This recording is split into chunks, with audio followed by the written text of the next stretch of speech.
ॐ सहनावतु सहनौ भुनक्तु सह वीर्यङ्करवावहै तेजस्विनावधीतमस्तु मा विद्विषावहै। ॐ शान्ति शान्ति शान्तिः। ॐ पूर्णमदः पूर्णमिदं पूर्णात् पूर्णमुदच्यते पूर्णस्य पूर्णमादाय पूर्णमेवावशिष्यते।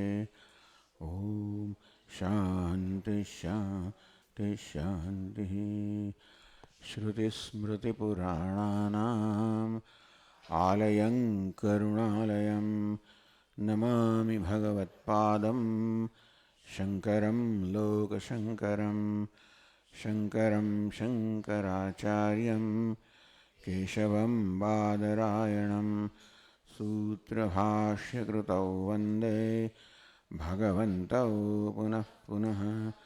ईश्वरो गुरुरात्मेति मूर्तिभेदविभागिने व्योमवद्व्याप्तदेहाय दक्षिणामूर्तये नमः।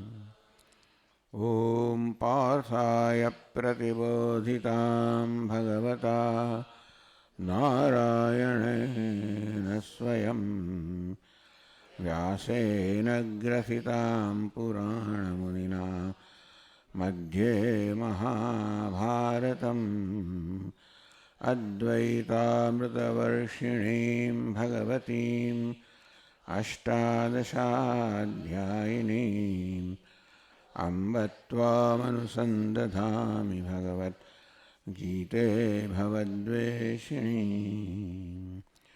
यं ब्रह्मा वरुणेन्द्ररुद्रमरुतः स्तुन्वन्ति दिव्यैस्तवैः वेदैः साङ्गपदक्रमोपनिषदैः गायन्ति यं सामगाः ध्यानावस्थिततद्गतेन मनसा पश्यन्ति यं योगिनः यस्यान्तन्न विदुःसुरासुरगणाः देवाय तस्मै नमः।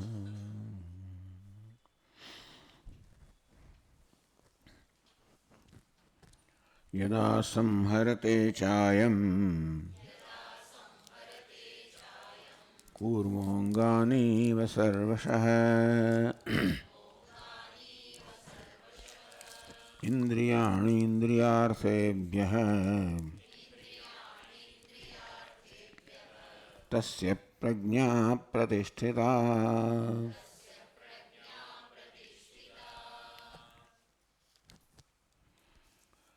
अर्जुन ने જે બધા પ્રશ્નો પૂછ્યા છે ચાર,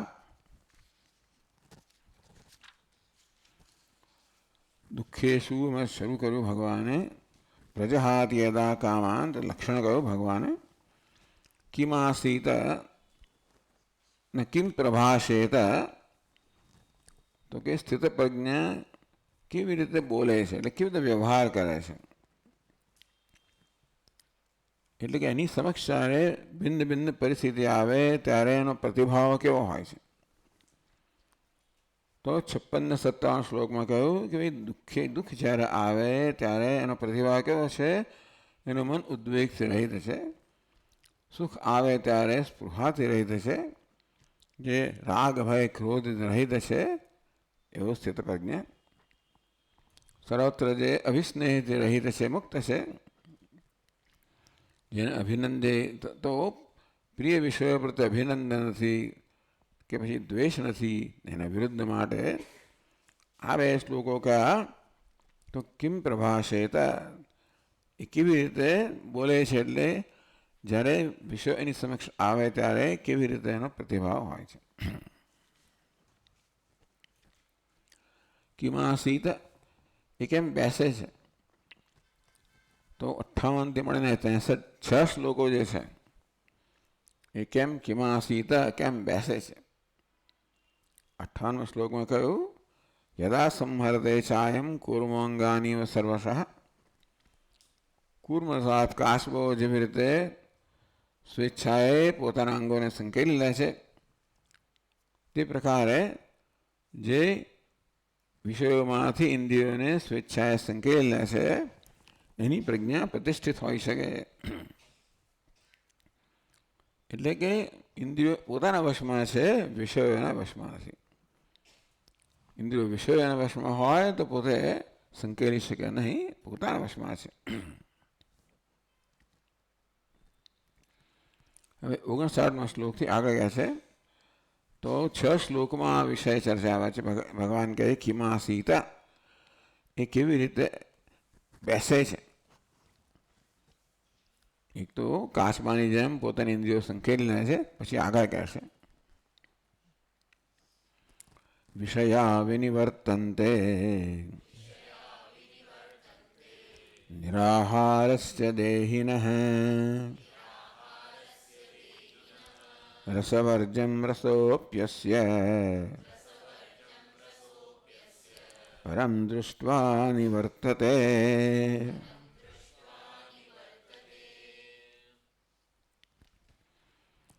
હવે જ્યારે અહીંયા આગળ કુર્મનો અર્થાત કાચબાનું દૃષ્ટાંત આપવામાં આવ્યું કે કાચબો કેવી રીતે પોતાની ઇન્દ્રિયોને સ્વેચ્છાએ સંકેલી લે છે, એટલે કે કેવી રીતે કાચબાને પોતાની ઇન્દ્રિયો પર પ્રભુત્વ હોય છે. આ શ્લોકમાં ભગવાન કહેવા માગે છે કે માત્ર ઇન્દ્રિયો પર પ્રભુત્વ હોવું એ પર્યાપ્ત નથી. અર્થાત માણસ પોતાની ઇન્દ્રિયોને વિષયમાંથી સંકેલી લઈ શકે અને ઇન્દ્રિયોને વિષયનો ખોરાક ના આપે. એ પ્રકારે પોતાની સંકલ્પ શક્તિ વાપરીને પણ માણસ આહારથી એટલે ઇન્દ્રિયના અનુભવથી મુક્ત રહી શકે. એ પર્યાપ્ત નથી. રસવર્જમ તો કે એ વિષયનો રસ પણ રસમાંથી પણ મુક્ત થવું પડે, એ ભગવાન કહેવા માગે છે. 59મા શ્લોકથી ભાષ્યકાર કહે છે તત્ર વિષયાન અનાહરતઃ આતુરસ્યાપી ઇન્દ્રિયાણી નિવર્તન્તે કૂર્માંગાની ઇવ સંમ્રિયન્તે નતુ તદ્વિષયો રાગઃ સ કથમ સંમ્રિયતે ઇત્યુચ્યતે વિષયા ઇતિ. તત્ર આ પ્રકારે જ્યારે એ પોતાની ઇન્દ્રિય પ્રભુત્વની પ્રક્રિયામાં છે ત્યારે ચાલો તમે સંકલ્પથી પણ પોતાની ઇન્દ્રિયોને વિષયના આહારમાંથી અર્થાત વિષયના સંપર્કથી વિષયના ભોગથી મુક્ત રાખી શકો. પૂર્વમોંગાનીવ સંહ્રિયન્તે જેમ કાચબો પોતાની ઇન્દ્રિયોને સંકેલી લે અંગોને, તે પ્રકારે સાધક પોતાની ઇન્દ્રિયોને સંકેલી શકે. ન તો તદ વિષયો રાગ, પરંતુ ઇન્દ્રિયોને વિષયમાં એટલે ઇન્દ્રિયો પ્રત્યે જે રાગ છે, જે રસ છે, એને તમે સંકેલી શકો નહીં. અર્થાત રસને સંકેલી લેવો એ પોતાના કાબુમાં નથી. એટલે માત્ર આપણે ઇન્દ્રિયોને સંકેલી લઈએ એ સારી વસ્તુ છે, પણ પર્યાપ્ત નથી. ઇન્દ્રિયો પ્રત્યેનો રાગ છે, રસ છે, આકર્ષણ છે, એમાંથી પણ મુક્ત થવું જોઈએ. તો જ આપણું મન વાસ્તવમાં અંતર્મુખ બની શકે. સકથમ સંમ્રિયતે તો વિષય પ્રત્યે રાગ છે એટલે ટૂંકમાં 2 સ્તરની વાત કરવામાં આવી. એક તો વિષયો સાથે સંપર્ક છે એ ભૌતિક ઘટના છે, પણ વિષયો પ્રત્યે આકર્ષણ છે, રાગ છે, આસક્તિ છે, એ એક સૂક્ષ્મ પ્રક્રિયા છે. એટલે વિષયો સાથે સંપર્ક છે એ ભૌતિક હોવાને કારણે આપણે એનાથી મુક્ત રહી શકીએ, ઇન્દ્રિયોને વિષયોના સંપર્કથી દૂર રાખી શકીએ, પણ એના પ્રત્યે રાગ છે એ આપણા કાબુમાં નથી. સખતમ સંમ્રિયતે તો આપણે ખરેખર તો અંતર્મુક્ત ત્યારે જ બની શકીએ જ્યારે માત્ર વિષયોના સંપર્કથી મુક્ત હોઈએ એટલું જ નહીં, પરંતુ વિષયો પ્રત્યેનો જે રાગ જે સૂક્ષ્મ છે એનાથી પણ મુક્ત હોઈએ તો જ આપણા અંતર્મુખ બની શકે. નહીંતર તો મનમાં વળી ઇન્દ્રિયો વિષયોનો વિચાર આવ્યા જ કરવાના. ભલે આપણે બહારથી વિષયને ભોગવતા ન હોઈએ પણ અંદરથી તો મન એ વિષયોનું ચિંતન કર્યા જ કરવાનું, કારણ કે હજી એ પ્રત્યે રસ છે. તો એ રસમાંથી, રાગમાંથી, આકર્ષણમાંથી કેમ મુક્ત કરવું?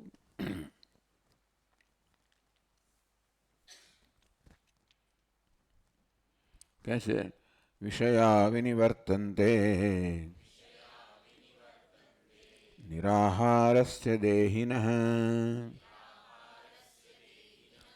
રસવર્જમ રસોપ્યસ્ય પરમ દૃષ્ટ્વા નિવર્તતે.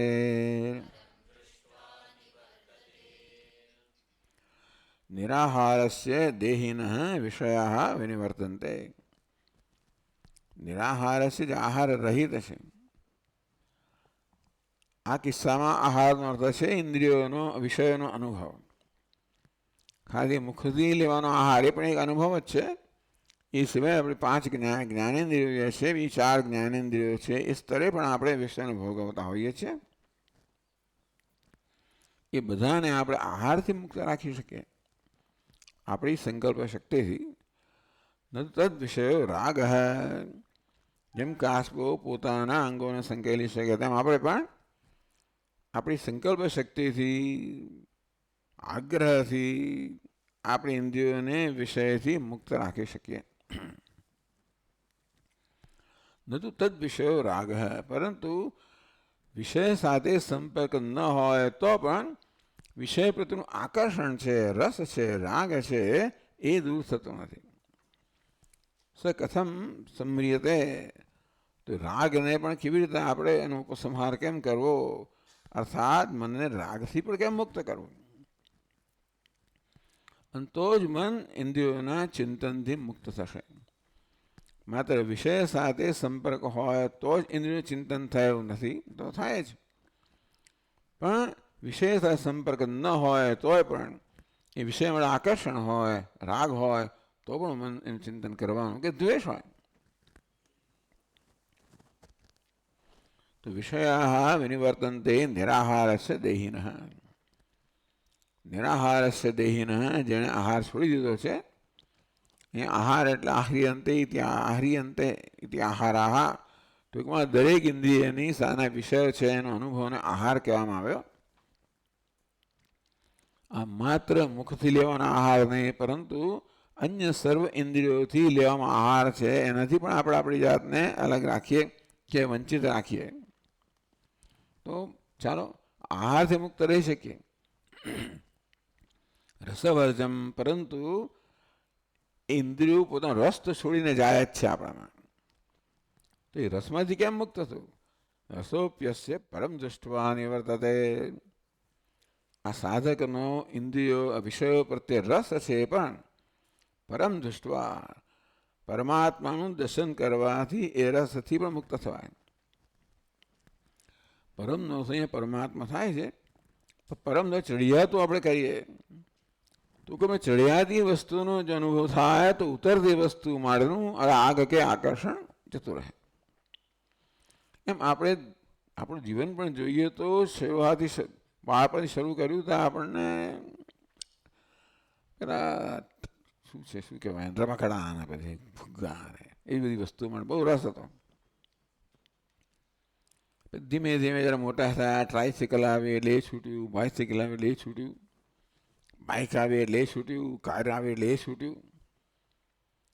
આપણે જોઈએ છે વસ્તુઓના બધા સંદર્ભની અંદર પણ જોઈએ છે કે જેમ જેમ આપણને ચડિયાતી વસ્તુ પ્રાપ્ત થઈ, કે ચડિયાતો રસ પ્રાપ્ત થયો, તેમ તેમ ઉતરતી વસ્તુઓનું આકર્ષણ આપોઆપ છૂટી ગયું. એટલે આકર્ષણથી મુક્ત થવા માટે ચલો આપણે આપણી જાત પર કાબુ રાખીએ એક વસ્તુ છે, પણ એ દીર્ઘકાલીન સોલ્યુશન નથી. એ તો માત્ર તાત્કાલિક સુધી સોલ્યુશન છે, પરંતુ છેવટે આપણે અંદરથી વધારે સૂક્ષ્મ વસ્તુનો રાગ કેળવવો પડે, તો જ આ રાગ જાય. એટલે કહે છે ભાષ્યકાર, यद्यपि विषयोपलक्षितानि विषयशब्दवाच्यानि इंद्रियाणि अथवा विषयाः एव निराहारस्य अनाख्रियमाण विषयस्य कष्टे तपसि स्थितस्य मूर्खस्यापि विनिवर्तन्ते देहिनः देहवतः रसवर्जं रसः रागः विषयेषु यः तं वर्जयित्वा यद्यपि जो के विषयाः विनिवर्तन्ते भगवान विषय शब्दનો પ્રયોગ કરે છે એટલે કહે છે કે વિષય શબ્દ વાચ્યાની ક્યાં તો વિષય શબ્દનો આપણે વાચ્યાર્થ લઈએ તો ઇન્દ્રિયનો વિષય થયો અથવા લક્ષ્યાર્થ લઈએ તો ઇન્દ્રિય પણ થાય અર્થ અહીંયા શ્લોકમાં જે વિષય શબ્દ વાપરવામાં આવ્યો છે ભગવાન વડે એનો અર્થ ક્યાં તો વિષય થાય ઇન્દ્રિયના અથવા ઇન્દ્રિયો પણ થાય કારણ કે આપણે ઇન્દ્રિયોને સંકેલી લઈએ છીએ વિષયને સંકેલી લેતા નથી પણ સાથે સાથે ઇન્દ્રિયને વિષયના સંપર્કથી વંચિત રાખવાથી વિષયમાંથી પણ આપણે મને સંકેલી શકીએ છીએ એટલે આ શ્લોકમાં વિષય શબ્દનો જે પ્રયોગ થયો છે એનો અર્થ ઇન્દ્રિય પણ થાય અને તો વિષય પણ થાય વાચ્યાર્થ વિષય છે લક્ષ્યાર્થ ઇન્દ્રિય છે यद्यपि विषय उपलक्षितानि लक्ष्यार्थ अथवा विषय शब्द वाच्यानि के विषय शब्द वाच्यार्थ लो इंद्रियाणि तो विषय थी लक्षणावृत्ति क्या इंद्रियो लो अथवा वाच्यार्थ लो विषयाः एवं निराहारस्य अनाक्रियमाण विषयस्य नहीं तो इंद्रियों आहार तो विषय है निराहार એટલે ઇન્દ્રિયોને એના વિષયના ઉપભોગથી વંચિત રાખવી કષ્ટે તપસી સ્થિતસ્ય બહુ બહુ કષ્ટ થાય અંદર આકર્ષણ હોય પેલી વસ્તુ માટે અને આપણે પ્રયત્નપૂર્વક આપણે ઇન્દ્રિયને પછી રસનેન્દ્રિય હોય ઘ્રાણેન્દ્રિય હોય કોઈ પણ ઇન્દ્રિય હોય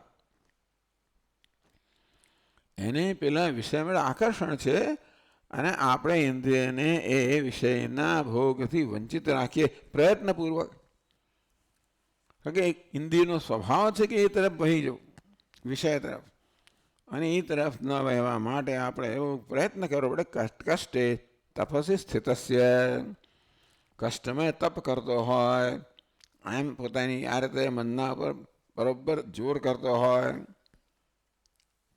મૂર્ખસ્યાપી એટલે વિવેકી હોય મૂર્ખ એટલે અવિવેકી બંને કરી શકે વિવેકી પણ કરે અને અવિવેકી પણ કરી શકે ટૂંકમાં પોતાની ઇન્દ્રિયોને વિષયના સંપર્કથી દૂર રાખવાનું કામ તો અવિવેકી પણ કરી શકે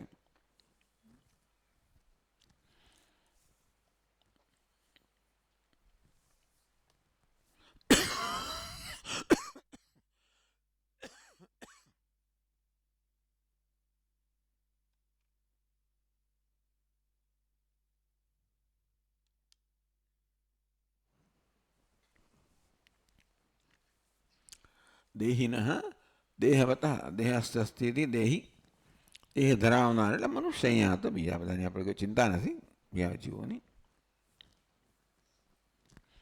રસવર્જમ રસ રાગ વિશેષુ રસ વિશેષુ રાગ રસ શબ્દનો રસ અહીંયા છે રાગ એવો કરવામાં આવ્યો વિષયો પ્રત્યે જે આકર્ષણ છે આસક્તિ છે રાગ છે એને રાગ કહેવામાં આવ્યો રસ કહેવામાં આવ્યો બાકી રસ એટલે તો કોઈ ફળનો પણ રસ એ પ્રકારનો રસ પણ હોઈ શકે પણ રસ એટલે કહે છે ભાષ્યકાર રસ શબ્દ રાગે પ્રસિદ્ધ એ રસનો અર્થ માત્ર કેરીનો રસ એવો જ નહીં પરંતુ મને રસ છે એટલે એ રસનો અર્થ રાગ પણ થાય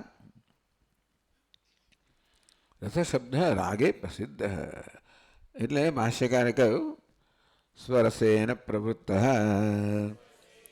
રસિક રસજ્ઞ ઇત્યાદિ દર્શનાત. રસ શબ્દ રાગમાં કે આસક્તિના અર્થમાં વપરાય છે. રસ માત્ર રસ કે આપણે રસ છે એટલામાં નહીં, પણ આસક્તિના અર્થમાં વપરાય છે. સ્વરસેને પ્રવૃત્ત, રસથી પોતાની ઈચ્છાથી પ્રવૃત્ત થયેલો, રસિક રસ ધરાવનારો, રસજ્ઞ એટલે રસની શું કહેવાય સૂક્ષ્મતા સમજનારો. આ બધા અર્થમાં રસ શબ્દ વપરાય છે. એટલે અહીંયા રસ શબ્દનો રાગ કરવાનો અને તેથી દ્વેષ પણ કરવાનો.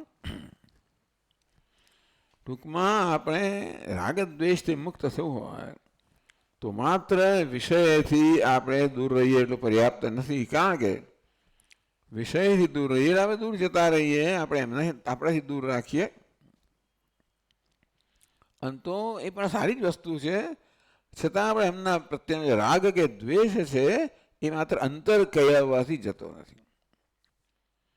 એને માટે બીજું કંઈક જોઈએ. આપણે ટૂંકમાં બીજો રાગ દ્વેષ કેળવો પડે આ રાગ દ્વેષથી મુક્ત થવા માટે.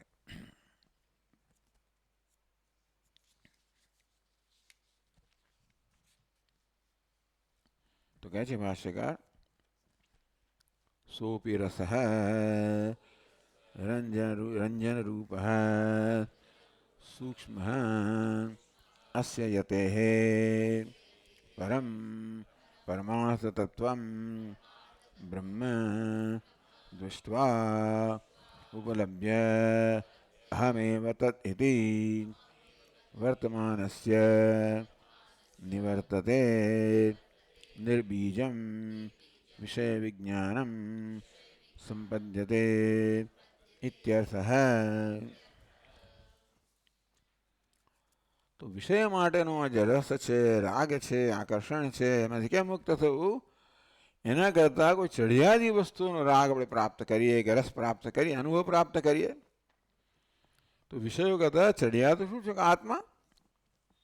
એટલે આપણે મનને અંતર્મુખ બનાવીએ કે જેથી મન આત્માનો અનુભવ કરે, આત્મરસ પ્રાપ્ત કરે.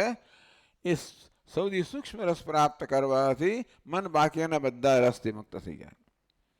એ સિવાય પણ વ્યવહારની અંદર પણ કશી વસ્તુથી મન મુક્ત થવા માટે એના કરતાં ચઢાયેલી વસ્તુનો રાગ આપણે કેળવીએ. એટલે આપણને સિનેમાનું ધમાલમાં આપેલું સંગીત ગમતું હોય, પછી ધીમે ધીમે આપણે સુગમ સંગીતનો રસ કેળવીએ, પછી શાસ્ત્રીય સંગીતનો રસ કેળવીએ વગેરે. એમ કરતાં કરતાં, કારણ કે એ બધી કક્ષાઓ હોય છે ને, સંગીતની પણ કક્ષાઓ હોય, એટલે એમાં પણ ધીમે ધીમે સૂક્ષ્મ કક્ષાનો રસ કેળવીએ તો આપણે પછી પહેલાં સ્થૂળથી મુક્ત થઈએ. અને જીવનમાં એવું કરવું જ જોઈએ. ધીમે ધીમે ધીમે આપણે એ પ્રકારે વિકાસ કરવો જ જોઈએ, જેથી આપણે જીવનમાં જે સૂક્ષ્મ વસ્તુઓ છે એ માણી શકીએ. નહીંતર પછી સ્થૂળની સ્થૂળ, ગાય ભેંસો બધું સ્થૂળ તો ખાતા જ હોય છે, પછી બિચારા કશું માણી ના શકે. એને કંઈ ખબર ના પડે કે આ કેળું તો કેળું, પછી કારેલું તો કારેલું, પછી મરચાં તો મરચાં, જે હોય તે ખબર નહીં. એને એવો રસ સમજ પડતી હોય નહીં પડતી હોય, પણ એટલે એ પ્રકારની સૂક્ષ્મતા હોય ને એ લોકોમાં. આના માટે એ સૂક્ષ્મતા મનુષ્યમાં છે ને આપણે કેળવવી જોઈએ. એ પ્રયત્નપૂર્વક આવે. આપણે ટૂંકમાં સંગીતની અંદર પણ આપણે એવો રસ કેળવીએ તો આપણે ધીમે ધીમે પછી સંગીત સૂક્ષ્મતા પ્રાપ્ત થાય. પછી આપણને ચાલો શાસ્ત્રીય સંગીત કે પછી ભજન કીર્તન એવું સંગીત પ્રાપ્ત થાય. આ પ્રકારે સંગીત છે, કોઈ પણ વસ્તુમાં રસ છે, ભોજન છે, આ બધાનો સૂક્ષ્મ રસ. ભોજનની અંદર પણ તીખું તમતમ આ બધી વસ્તુઓ છે. એમ કરતાં કરતાં ધીમે ધીમે આપણે વળી સૂક્ષ્મતા તરફ જઈએ. નહીંતર એવા તીખા તમતમ પેલી વસ્તુનો સ્વાદ આવે જ નહીં આપણને. આ તો બધું કેવું છે, હોસ્પિટલનું અહીંયા ભોજન, સ્વામીજી આશ્રમમાં હોસ્પિટલનું રસોઈ બને છે. કારણ કે એવું જ લાગે આપણા કંઈ સ્વાદહીન લાગે, કે આપણે માત્ર પેલા તમતમતા ખોરાકથી ટેવાયેલા હોઈએ. એટલે આમ જેમ જેમ આપણે થોડા સૂક્ષ્મતા તરફ વળતા જઈએ તો પછી પેલો સ્થૂળ વસ્તુનો રાગ છે એમાંથી મુક્ત થઈએ.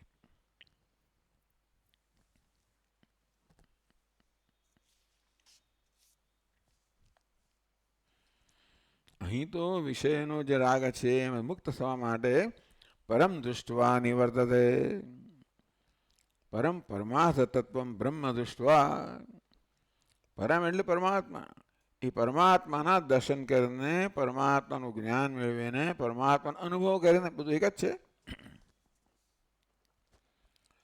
ઉપલબ્ય અહમ એવ તદી વર્તમાનસ્ય, હું જ બ્રહ્મ છું, હું જ પરમાત્મા છું, એ પ્રકારે જે સ્થિત છે, એ પ્રકારનું જ્ઞાન એને પ્રાપ્ત કર્યું છે. અને એ જ્ઞાનમાં જે સ્થિત છે, કે નિષ્ઠ છે, એને સૂક્ષ્માદિ સૂક્ષ્મ રસ પ્રાપ્ત થાય છે. એ બાકીના બધા રસથી મુક્ત થઈ જાય. એટલે ભાઈ મીરાબાઈ ગાય ને કે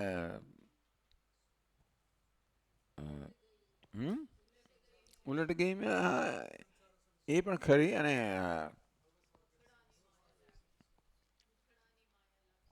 હા એ ખરો, બરાબર. એમણે કહ્યું હતા ઉલટ ગઈ મોરે નયન, ઉલટ ભઈ મોરે નયન નકી, મારા નયન અંતર્મુખ બની ગયા. એ સિવાય પણ એમણે ઘણું ગાયું છે કે કેવી રીતે આના પછી તો આ માતા અને પિતા અને ફલાણા ઠીકાણા બધાનો રસ મારો જતો રહ્યો છે. હવે જ્યારે ભગવાનનો રસ પ્રાપ્ત થયો ત્યારે નરસિંહ મહેતા પણ ગાય છે એ રીતે. તો એ બધા ભક્તોએ પોતાનો અનુભવ પ્રગટ કરેલો જ છે કે જ્યારે એમને આ રીતે પરમાત્મા રસ પ્રાપ્ત થયો ત્યારે જીવનના વિષયનો રસ બધો ચાલી ગયો. નિર્બીજમ વિષય વિજ્ઞાનમ સંપદ્યતે, તો વિષયનું જ્ઞાન નિર્બીજ બની જાય. રાગ દ્વેષનું બીજ સહિતનું જ્ઞાન હોય છે. આપણને વિષયનું જ્ઞાન જેતું ના રહે, પણ વિષયના જ્ઞાનમાં રાગ દ્વેષ રહેલો હોય, પણ આપણે એથી સૂક્ષ્મ વિષયનું જે તત્વ છે, જે આત્માનું તત્વ પણ છે અને વિષયનું પણ તત્વ છે, એ જ્યારે પ્રાપ્ત કરીએ ત્યારે બધું આ બીજ છે. રાગ બીજ એટલે બંધન કરનાર વસ્તુ છે. એક રસ એવો છે જે બંધન કરનાર નથી, બાકીનો વિષય રસ છે બંધન કરનાર છે. એ રસ આપણાથી અન્યત્ર આવે છે. એક આત્મરસ છે, બંધન કરનાર નથી, એનો કોઈ પ્રયત્ન નથી, એના કોઈ કિંમત ચૂકવવી પડતી નથી. હા, એ રસ પ્રાપ્ત કરવા માટે ઘણો પ્રયત્ન કરવો પડે, પણ એકવાર એ રસ પ્રાપ્ત કર્યા પછી કોઈ પ્રયત્ન નથી, કોઈ કિંમત નથી, અને માટે બાકીના બધા રસો જે સ્થૂળ છે એ આપોઆપ જ છૂટી જવાના છે.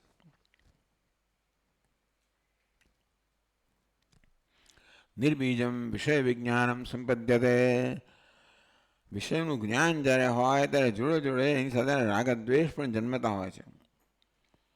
કારણ કે કશી વસ્તુનો આપણો સંપર્ક થાય એટલે એક આપણી અંદર રાગદ્વેષનું એક કેન્દ્ર છે, એનું એક બટન દબાવે તો ખરું જ, પરંતુ આપણે કહ્યું ને કે એ બટન દબાય ત્યારે પંખો ફરવા માંડે, ક્યારે એ બટનની પાછળ વાયરિંગ હોય ત્યારે. અહીંયા બધા બટનો છે એ પણ દુનિયા દબાવે ત્યારે મારા બધા રાગદ્વેષ બહાર આવે, પણ હું વાયરિંગ જ છોડી નાખું, વાયરિંગ જ દૂર કરી દઉં, અથવા રાગદ્વેષ દૂર કરી દઉં એ વાયરિંગ, તો પછી ભલે ને દુનિયા ગમે તેટલા બટન દબાવે તો પણ કોઈ પ્રકારનો પ્રત્યાઘાત ન જન્મે.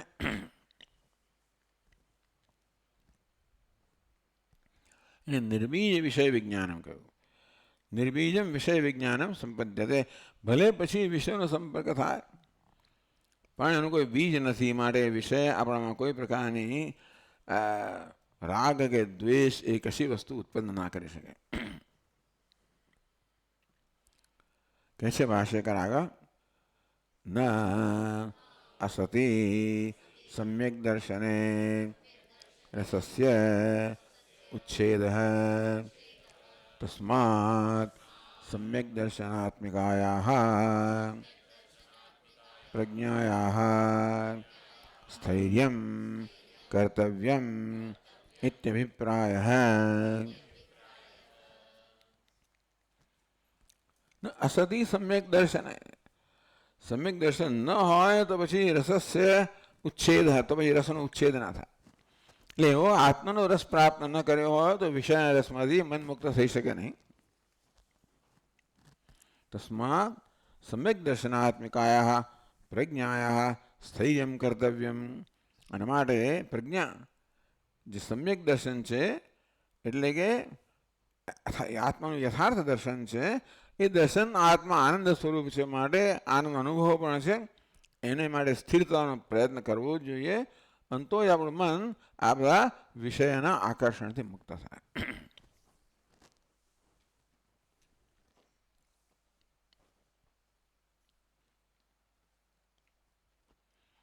આગળ કહે છે સમ્યક દર્શન લક્ષણમ પ્રજ્ઞાસ્થૈર્યમ ચિકીર્ષતા આદૌ ઇન્દ્રિયાણિ સ્વવશે સ્થાપયિતવ્યાની યસ્માત તદ અનવસ્થાપને દોષમાહ યતતઃ ઇતિ. સમ્યક દર્શન લક્ષણમ પ્રજ્ઞાસ્થૈર્યમ ચિકીર્ષતા. પ્રજ્ઞાસ્થૈર્યમ, પ્રજ્ઞાની સ્થિરતા. કેવી પ્રજ્ઞા? સમ્યક દર્શનમ એટલે આત્માનું વાસ્તવિક દર્શન. સચ્ચિદાનંદ આનંદ સ્વરૂપ છું એવા આત્માનું વાસ્તવિક દર્શન છે, એમાં જે નિષ્ઠા પ્રાપ્ત કરવા ઈચ્છે છે. આદૌ ઇન્દ્રિયાણી સ્વવશે સ્થાપયિતવ્યાની. એ પહેલાં એણે પોતાની ઇન્દ્રિયોને પોતાના વશમાં કરવી જોઈએ. એટલે કે આત્મજ્ઞાનમાં નિષ્ઠા પ્રાપ્ત કરતા પહેલા આ ઇન્દ્રિયો પર વિજય પ્રાપ્ત કરવો જોઈએ. એટલે કે ઇન્દ્રિયોને વિષયના આકર્ષણથી મુક્ત કરવી જોઈએ. ઇન્દ્રિયાણી સ્વવશે સ્થાપયિતવ્યાની. ઇન્દ્રિયોને પોતાના વશમાં કરવી જોઈએ. એ વશમાં ક્યારે થાય? બે રીતે થાય. એક તો તમે ઇન્દ્રિયોને કાબૂમાં રાખો, અથવા તો ઇન્દ્રિયોને પેલા રસમાંથી મુક્ત કરો. ઉત્તમ રસ એને પ્રદાન કરો, તો પછી ઇન્દ્રિયો મુક્ત થઈ જશે. મન મુક્ત, ઇન્દ્રિય કહો કે મન કહો, એવું અગત્યનું છે. યસ્માત તત અનવસ્થાપ. ભગવાન કહેવામાં કહે છે કે જો ભાઈ આ પ્રકારનો પ્રયત્ન કરવો જ જોઈએ કે પોતાની ઇન્દ્રિયોને કાબૂમાં લાવવી જ જોઈએ. એમ ન કરો તો શું દોષ છે? એમ કરો તો શું લાભ છે? એ તો સમજાવ્યું કે તમે ઉત્તમ રસ પ્રાપ્ત કરો, પરમ દૃષ્ટવા નિવર્તતે. એ ન કરો તો શું દોષ છે? એ પછીના શ્લોકમાં કહે છે. યતતો હ્યપિ કૌન્તેય પુરુષસ્ય વિપશ્ચિતઃ ઇન્દ્રિયાણિ પ્રમાથીની હરંતિ પ્રસભમ મનઃ.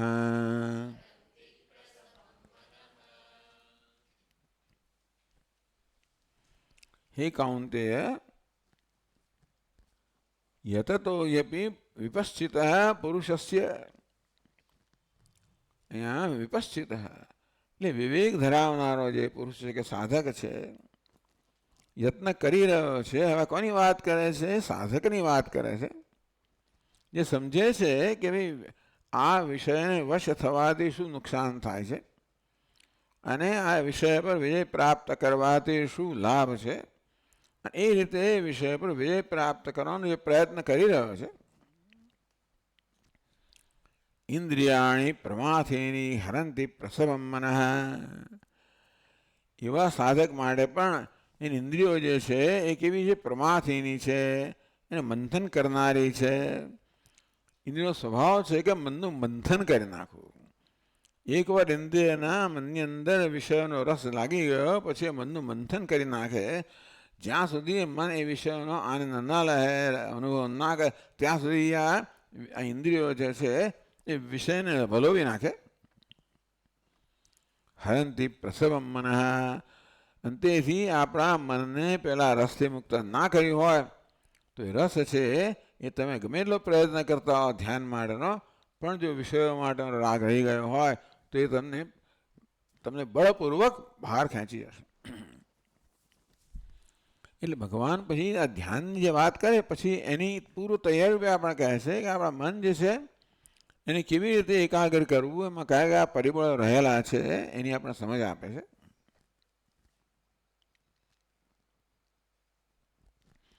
યસ્માત તદ અનવસ્થાપને દોષમાં.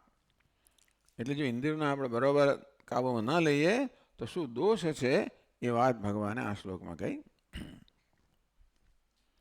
યતતઃ પ્રયત્નં કુર્વતોપી હિ યસ્માत् કૌન્તેય પુરુષસ્ય વિપશ્ચિતઃ મેધાવ્યનોપી ઇતિ વ્યવહિતેન સંબંધઃ.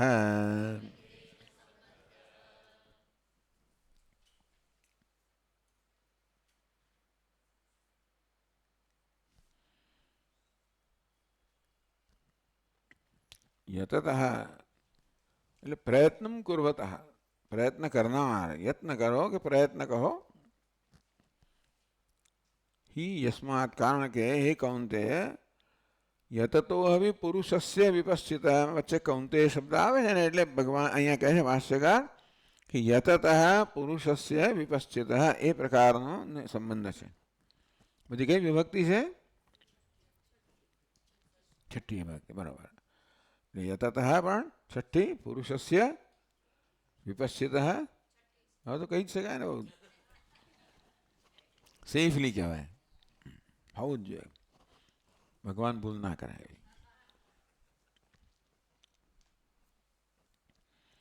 વિપશ્ચિત મેધાવિન, વિપશ્ચિત કહો, બુદ્ધિમાન કહો, મેધાવી કહો, ટૂંકમાં વિવેકી છે, જાણકાર છે, બધું સમજે છે, આમ સમજદાર સાધક છે.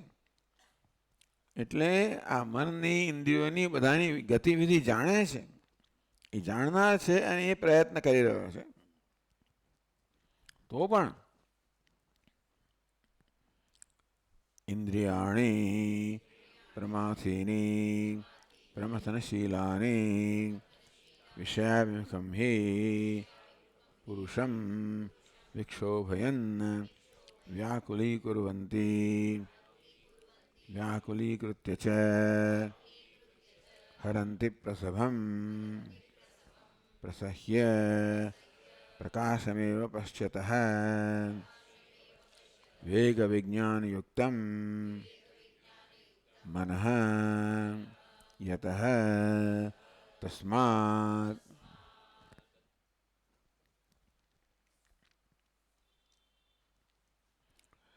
ઇન્દ્રિયાણી પ્રમાથિની, ભગવાન ઇન્દ્રિય શબ્દ વાપરે છે પણ ખરેખર તો મન કહેવું જોઈએ અને ખરેખર રાગદ્વેષ કહેવા જોઈએ. કારણ કે ઇન્દ્રિયો કંઈ કરતી નથી, મન છે એ જ વાસ્તવમાં મનનું મોટું શત્રુ બની રહે છે. આત્મૈવ હ્યાત્મનો બંધુ આત્મૈવ રિપુરાત્મના. ભગવાન છઠ્ઠા અધ્યાયમાં કહે છે કે આત્મા જ આપણો મુખ્ય મિત્ર છે અને આત્મા શત્રુ છે. બંધુરા આત્મા આત્મનસ્તસ્ય યનાત્મૈવ આત્મના જીતઃ અનાત્મનસ્તુ શત્રુત્વે વર્તેત આત્મૈવ શત્રુવત. ટૂંકમાં જેણે પોતાની ઇન્દ્રિય વિજય પ્રાપ્ત કર્યો છે એનો આત્મા કે મન એનું મિત્ર બને છે, અને જેણે વિજય નથી પ્રાપ્ત કર્યો એનો આત્મા કે મન પોતે જ એનો શત્રુ બની જાય છે. ટૂંકમાં આપણે આપણા મનને મિત્ર બનાવવું. કેવી રીતે બનાવવાનું છે? એને રાગ અને દ્વેષ રૂપી જે આ પરિબળો છે, જે આપણા શત્રુઓ છે, એમના પ્રભાવથી મુક્ત કરીને. એ કેમ થાય? મનને તો રાગ દ્વેષ સંતોષ આવવાથી મનને જે સંતોષ મળે છે એના કરતાં સૂક્ષ્મ સંતોષ આપણે મનને આપીએ.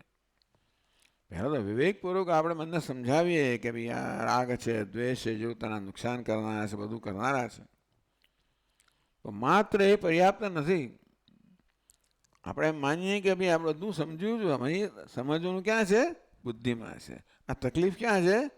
અહીં જ હૃદયમાં છે, લાગણીના સ્તરે છે. એટલે લાગણીના સ્તરની મુશ્કેલીઓ બુદ્ધિની સમજ માત્ર નથી. બુદ્ધિમાં સમજ હોવી જોઈએ તો ખરું જ. એ સમજદાર બુદ્ધિ પછી મન સાથે કામ કરે એ પણ અગત્યનું છે. અને સમજદાર બુદ્ધિ મનને કેળવે, સતત મનને આ પ્રકારે અને એને સમજાવે, બધું બરાબર છે. પણ છેવટે મને સમજવાનું છે, અને મન જે છે એ લાગણી છે, વ્યક્તિત્વ છે. એ અનુભવ પરથી તું કરે. આ પેલું સમજદાર છે એ બુદ્ધિના સ્તરે કામ કરે, વિવેક બુદ્ધિના સ્તરે, પરંતુ મન જે છે એ લાગણીના સ્તરે, અનુભવના સ્તરે કામ કરતું હોય છે. એટલે મનને અનુભવ આપીએ તો જ બીજી આસક્તિ મને મુક્ત થાય. એટલે માત્ર આપણે મનને સમજાવીએ તો કંઈક અંશે કામ લાગે, પણ ઝાઝું કામ ના લાગે. એ શિખામણ ઝાપા સુધી પછી કંઈક ખરેખર વિષય આવે ને ત્યારે મન પાછું પડે. એટલે ભગવાન કહે છે, સરસ સમજાવે છે કે આપણા મનને પણ આ રીતે સૂક્ષ્મ રસનો સ્વાદ લેવડાવવો જોઈએ. એટલે માત્ર વિવેકથી, સમજથી, દલીલથી, યુક્તિથી અમુક જ કાર્ય થાય, વધારે નહીં. છેવટે અનુભવના સ્તરે જે સમસ્યા રહેલી છે એનો ઉત્તર અનુભવના સ્તરે આપવો પડે. ઇન્દ્રિયાણી પ્રમાથિની પ્રમથનશીલાની, ઇન્દ્રિયો કહો, મન કહો, એટલે કે એની અંદર રહેલા રાગદ્વેષ કહો, એ રાગદ્વેષ છે એ મનને ભલોવી નાખે, બંધન કરી નાખે. એટલે એવો આકર્ષણ જન્માવે, આપણે બેઠા હોય અહીંયા આગળ, આકર્ષણ પેલા એવું જન્મ આવે કે મનના ક્યાંનું ક્યાંય બહાર ખેંચી જાય. વિષયાભિમુખમ પુરુષમ વિક્ષોભયમ વ્યાકુલીકુર્વંતી, પુરુષને વિષયાભિમુખ કરે, ટૂંકમાં એ મનને વિષય તરફ લઈ જાય, અને પછી પેલું આકર્ષણ બહાર આવે, અને પછી એને એ વિષયને ભોગવવાની એવી ઈચ્છા થઈ જાય કે આપણું મન વ્યાકુળ થઈ જાય. વિક્ષોભ એટલે બિચારું મંથન, પેલું આ રાગદ્વેષે મને મંથન કરે, વ્યાકુળ બનાવી દે. એટલે આ બહુ પ્રેક્ટિકલ વસ્તુ ભગવાન કહી રહ્યા છે. અને પછી પ્રસભમ પ્રસહ્ય પ્રકાશમેવ પશ્યતઃ વિવેક વિજ્ઞાનયુક્તમ મનઃ યતઃ તસ્માદ. પ્રસભમ બળાત્કાર, જોઈ રહ્યો છે, મને સમજ બધી જ છે, મારે બુદ્ધિને બધી સમજ છે, પણ પેલા જે રાગદ્વેષ છે અથવા તો પેલો રસ જે છે, સ્થૂળ રસ છે, એ જોતામાં હું જોઈ રહ્યો છું કે મારા મનને ખેંચી ગયો અને ખેંચી જાય છે. પેલો બુદ્ધિના સ્તરે જોઈ રહ્યો હોય, વિવેક કરી રહ્યો હોય, મને સમજાવી રહ્યો હોય, પરંતુ અનુભવના સ્તરે પેલું મન જે છે એને ખેંચી જાય. એટલે આ બે સ્તરના આપણા બે સ્તર છે એ સમજવા જોઈએ. અને તેથી આપણે એમ માનીએ કે બસ મને બધી સમજ પડી ગઈ છે. પડી ગઈ હોય, મનમાં બધું સમજું છું, પણ થતું નથી. આ એ નથી થતું. સમજું છું ખરો, પણ થતું નથી, કારણ કે થવાનું બીજા સ્તરે છે. એ માટે એ સ્તરે પણ આપણે વિજય પ્રાપ્ત કરવો પડે.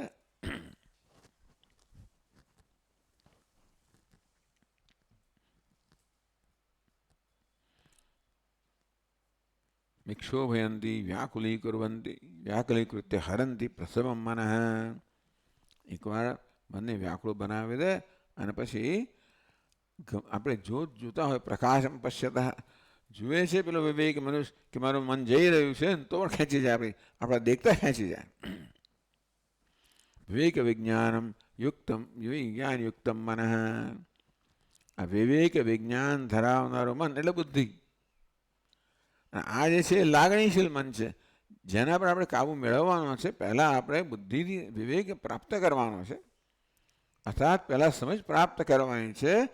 એ સમજ આપણે અનુભવ સ્તરે ઉતારવાની છે. અત્યાર સુધી જે પ્રકારની સમજ આપણે હતી આટલા જિંદગી સુધી કે જન્મથી, એ સમજને કારણે મન અત્યારે જે છે તે છે. મનમાં જે પ્રકારના રાગદ્વેષ હોય, એની જે પ્રકારની ટેવો હોય, આ બધું અત્યાર સુધીના અનુભવોને કારણે કે અત્યાર વિવેકને કારણે છે. હવે આપણે વિવેક તો આપણે બદલાઈ ગયો. આ બધું સમજ્યા પછી હવે હું સમજુ કે આ તમારી સમજ ખોટી હતી. એટલે પણ એકદમ તમે પછી હોડીને આમ બદલી ના શકો. ધીમે ધીમે એને માર્ગ આપવો પડે. તેમ આપણા મનને પણ એકદમ આપણે બદલી નથી શકતા. મને સમજ પડી ગઈ તો પણ એ ધીમે ધીમે ધીમે એમાં ફેરફાર થાય. એટલે ભગવાન કહે છે, જો આ એક મનની આ બધી ગતિવિધિ સમજવાની છે કે એક તો વિવેક બુદ્ધિ છે, અને બીજા જે અનુભવના સ્તરે કે લાગણીના સ્તરે કહું તો રાગદ્વેષ છે. અને તે જે રાગદ્વેષ છે એ પેલા સમજદાર મનને પણ પોતાના કેન્દ્રમાંથી ખેંચીને બહાર વિશ્વમાં લઈ જાય છે.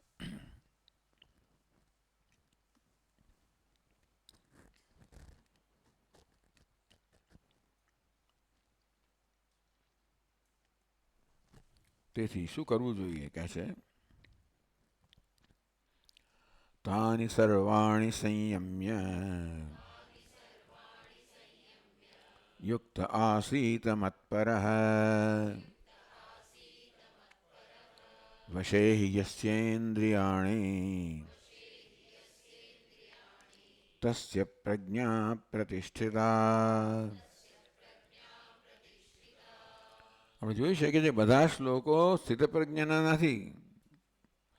થોડાક શ્લોકો સ્થિતપ્રજ્ઞાનું વર્ણન કરનારા છે, બાકીના તો સાધન આપણે સમજાવે છે કે સ્થિતપ્રજ્ઞે મહાપુરુષ જે સ્થિતિને પ્રાપ્ત થયો એ પ્રાપ્ત કરવામાં એને કયા કયા પગલાં જે પગથિયા કયા કઈ કઈ અવસ્થાઓથી પસાર થયો અને એણે કઈ કઈ રીતે પોતાના પર કાબુ મેળવ્યો કે એ રીતે પોતાના ઇન્દ્રિય પર કેવી રીતે વિજય પ્રાપ્ત કર્યો, કેવી રીતે પોતાના પર કાબુ મેળવ્યો, આ બધી વસ્તુની જરૂર છે ત્યારે ત્યાં પહોંચેલો છે.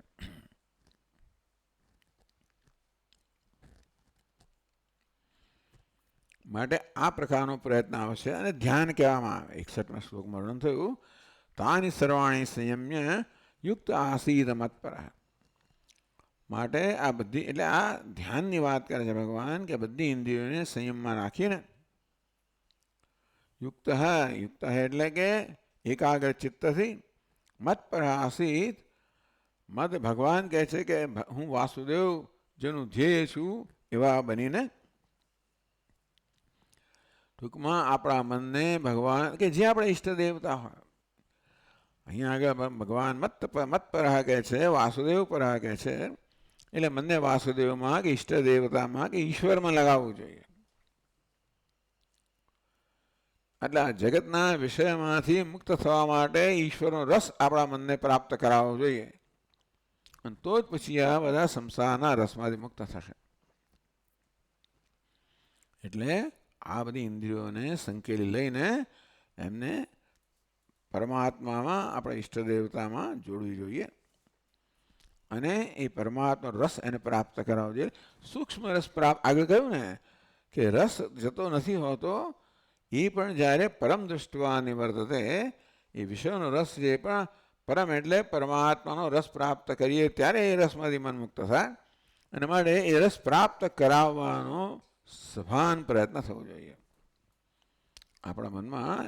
એટલે અહીંયા ભગવાન કહે છે કે મત્પરઃ, તું હું તેનો પરમ છું, ધ્યેય છું બનીને તું મારું ચિંતન કર. એમ કરતાં કરતાં મારો રસ પ્રાપ્ત કર અને તો પછી આ સંસારનો રસ છે એમાંથી મન મુક્ત થશે.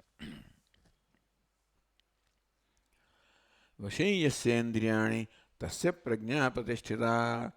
જેની ઇન્દ્રિયો વશમાં છે એટલે મન વશમાં છે એની જ પ્રજ્ઞા પ્રતિષ્ઠિત. પ્રજ્ઞા હોય પણ પ્રતિષ્ઠિત ન થાય જ્યાં સુધી પ્રજ્ઞાને વિચલિત કરનારા કે મનને વિચલિત કરનારા આ બધા પરિબળો છે ત્યાં સુધી પ્રજ્ઞા પ્રતિષ્ઠિત ન થાય.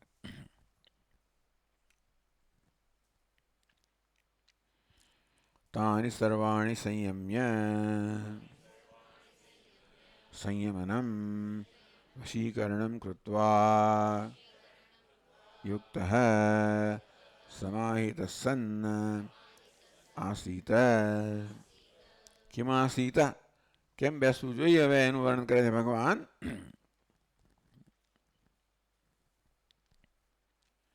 તાની સર્વાણી સંયમ્ય, આ બધી ઇન્દ્રિયોને નિયમમાં લાવીને કાબુમાં લાવીને વશીકરણ કૃત્વા, એમને વશમાં કરીને, ખાલી ઇન્દ્રિયોને વશમાં કરવી એ પહેલું પગથિયું છે. પછી એમને ક્યાંક જોડવી પડે ને. ઇન્દ્રિયોને વિષય રસથી વિમુખ કરીએ પણ બીજો કંઈક રસ આપવો પડે ને. એટલે કે જે સમાહિત સન આસીત, તમે સમાહિત કહો, એકાગ્ર ચિત્ત થઈને બેસો, ધ્યાન કરો.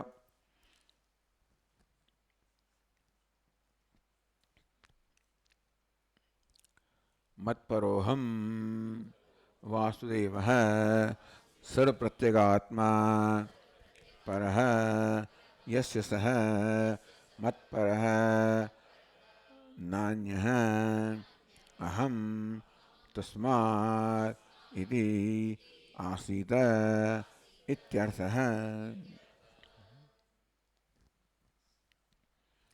તો જગત મનને જગતના વિષયોમાંથી મુક્ત કરવું હોય તો એનામાં વાસુદેવનો રસ જગાડો. વાસુદેવ કે પરમાત્મા કે ઈશ્વર કે ઈષ્ટ દેવતા, પછી ભલે શિવજીઓ જે આપણા ઈષ્ટ દેવતા હોય, પણ એનો અર્થ કે આનંદ સ્વરૂપ છે, એનો રસ જગાડવો પડે અને એમાં મનને સ્થિત કરવું પડે. અહીંયા કારણ કે ભગવાન વાસુદેવ આ ઉપદેશ કરી રહ્યા છે, એટલે અહમ જ્યારે સર્વનો પ્રયોગ થાય ત્યારે એનો વાસુદેવ અર્થ કર્યો. મત પરહ, પરહ એટલે જેનું પરમ ધ્યેય છે. મત પર, હું જેનું પરમ ધ્યેય છું, હું જેને મારે સર્વશ્રેષ્ઠ છું. અહમ પરહ યસ્ય સહ મત પરહ, હું જેનું પર છું, સર્વશ્રેષ્ઠ છું, સર્વોત્કૃષ્ટ છું. એટલે જગતમાં વાસુદેવ જે છે એ સર્વોત્કૃષ્ટ છે એવું બનીને દુનિયામાં બીજી બધી જ વસ્તુઓ તો ઉતરતી છે અને તેથી એની સમાન કશું જ નથી. હમ વાસુદેવ, વાસુદેવ એટલે કોણ? સર્વ પ્રત્યેગાત્મા. એની વાસુદેવ કરીને કોઈ વ્યક્તિનું નામ નથી કહેતા, પણ સર્વ પ્રત્યેગાત્મા, સર્વાત્મા જે છે. પરો યસ્ય સ મત પર, હું વાસુદેવ જે સર્વનો પ્રત્યેગાત્મા છું, એ જ જેનો પર છે, શ્રેષ્ઠ છે, એ જેને વહેલો છે, એવો મત પર બનીને, વાસુદેવ પર બનીને અહીંયા ભક્તિની વાત કરવામાં આવી કે હું જેને મળે સર્વશ્રેષ્ઠ છું, વાસુદેવ સર્વના આત્મા છું, એ જેને મળે સર્વશ્રેષ્ઠ છું. અને કઈ રીતે મત પર? નાન્યોહમ તસ્માત, હું આ વાસુદેવથી અન્ય નથી એ પ્રકારે. ભગવાન વાસુદેવ તો એને સર્વના આત્મા છે અને હું વાસુદેવ છું, એનાથી અન્ય નથી એ પ્રકારે ઐક્યમાં મનને એકાગ્ર કરીને ધ્યાન કરવું જોઈએ. આસીત એ પ્રકારે બેસવું જોઈએ, ધ્યાન કરવું જોઈએ. એટલે ભગવાન કહે છે કે આ પ્રકારે એવો ધ્યાનનો પ્રયત્ન કરવાથી ધીમે ધીમે મન એ છે એ પેલા વાસુદેવનું કે સૂક્ષ્મનું એ રસ પ્રાપ્ત કરતા શીખશે. આપણે સૂક્ષ્મ વસ્તુનો રસ કેમ પ્રાપ્ત કરીએ? એના ચિંતનથી, મનને એમાં જોડવાથી, મનને એનો અનુભવ કરવાથી. એટલે ધીમે ધીમે ધીમે આપણે મનને પ્રયત્નપૂર્વક સૂક્ષ્મ અનુભવ કરાવવો જોઈએ, જેથી એ સ્થૂળ આકર્ષણથી મુક્ત થાય. નહીંતર મન મુક્ત નહીં થાય. મન વસ્તુ એવી છે ને જેને હંમેશા અનુભવ જોઈએ. બુદ્ધિ છે એ ચિંતનથી કામ કરે છે, પણ મન તો અનુભવથી કામ કરે છે. અંતેથી અનુભવ એને કરાવીશું તો જ એ સ્થૂળ વસ્તુમાંથી મુક્ત થશે.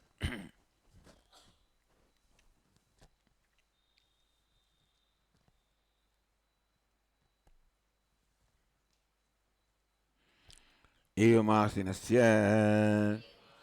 यतेः वशे यस्येन्द्रियाणि वर्तन्ते अभ्यासबलात् तस्य प्रज्ञा प्रतिष्ठिता.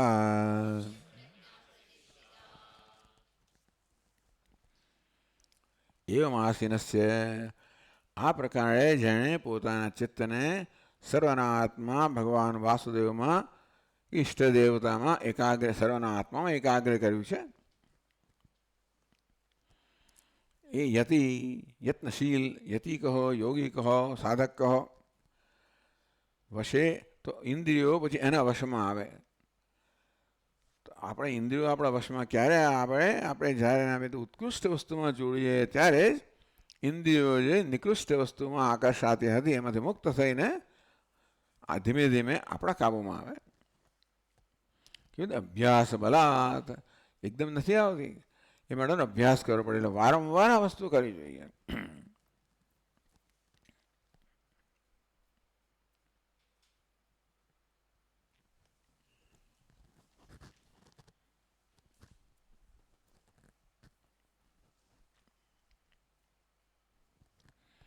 અહીં પણ એમ કહે છે કે જોડે જોડે વિશેષ દોષ દર્શન અભ્યાસ.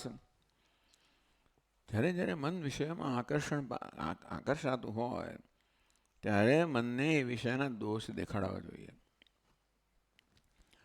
મને ક્યારેક ક્યારેક તો એ વિષયનો અનુભવ થયો જ હશે, અનુભવ થયા પછી ક્યારેક ક્યારેક એણે પછડાટ ખાધી જશે. પેલો માણસ પીએ પછી બીજે દિવસે જેની હાલત થતી હોય છે તે રીતે વિષયના અનુભવ પછી પણ હાલત થતી હોય છે મનની.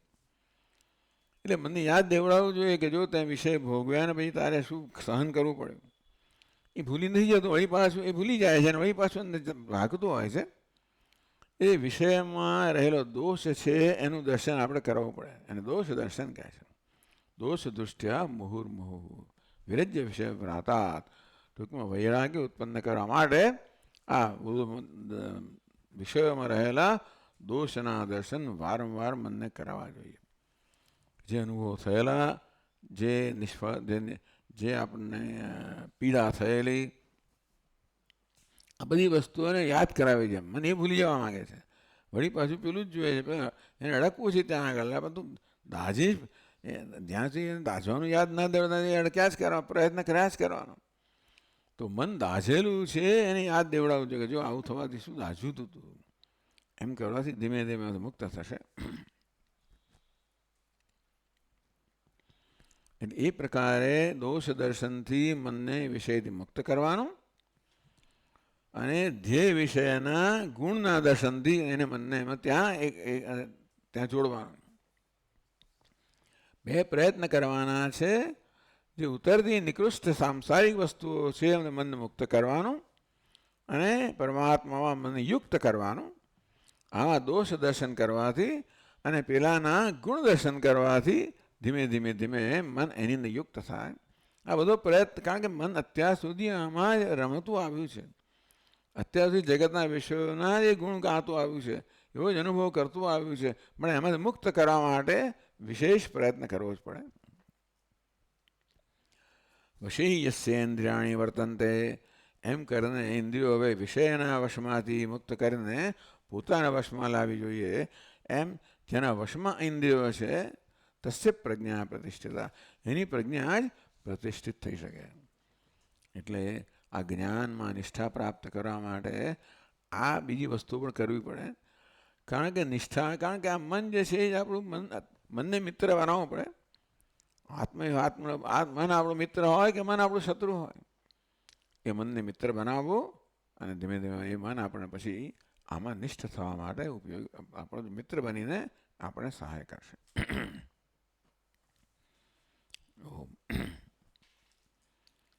ઓમ પૂર્ણમદ પૂર્ણમિદમ પૂર્ણાત પૂર્ણમુદચ્યતે પૂર્ણસ્ય પૂર્ણમાદાય પૂર્ણમેવાવશિષ્યતે. ઓમ શાંતિ શાંતિ શાંતિ. શંકરં શંકરાચાર્યં કેશવં બાદરાયણં સૂત્રભાષ્યકૃતૌ વંદે ભગવन्तौ પુનઃ પુનઃ. ઈશ્વરો ગુરુરાત્મેતિ મૂર્તિભેદવિભાગિને વ્યોમવદ્વ્યાપ્તદેહાય દક્ષિણામૂર્તયે નમઃ. ઓમ શાંતિ શાંતિ શાંતિ. હરિ ઓમ. શ્રી ગુરુભ્યો નમઃ. હરિ ઓમ.